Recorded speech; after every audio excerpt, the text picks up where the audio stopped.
আসসালামু আলাইকুম। আজকে ভাবলাম ঘরে পড়ে থাকা কিছু সাধারণ জিনিস দিয়ে একটু সুন্দর কিছু বানানো যাক।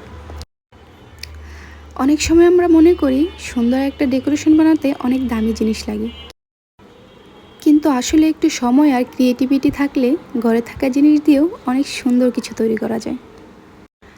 আজকে আমি টিস্যু পেপার আর গাছের শুকনো ডাল দিয়ে একটি ফুলের টব বানাবো। তো দেখতে থাকুন। আমি রং করতে গিয়ে কি অবস্থা করেছি, টেবিল একদম পুরাই ঝাক্কাস বানিয়ে ফেলছি। আমি একটা আইসক্রিমের কৌটো রং করে নিচ্ছি। এখানে আর কি ফুলের টব বসাবো। আমার হাতের কি অবস্থা, আল্লাহ! এগুলো কিভাবে উঠাবো জানি না। আমি একটু অয়েল নিয়েছিলাম, সেটা দিয়ে দেখলাম ভালোভাবে উঠে যাচ্ছে। তো এগুলো উঠিয়ে আমি হাত পরিষ্কার করে নিলাম। এখন আমি টিস্যু পেপার কেটে নিচ্ছি, এগুলো দিয়ে ফ্লাওয়ার বানাবো আর কি। তো আপনারা দেখেই আশা করি বুঝতে পারবেন কিভাবে কেটে নিচ্ছি।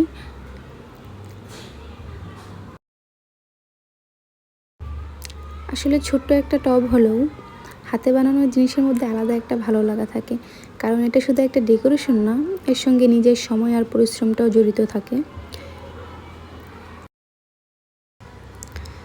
তো আমি এভাবে একটা একটা করে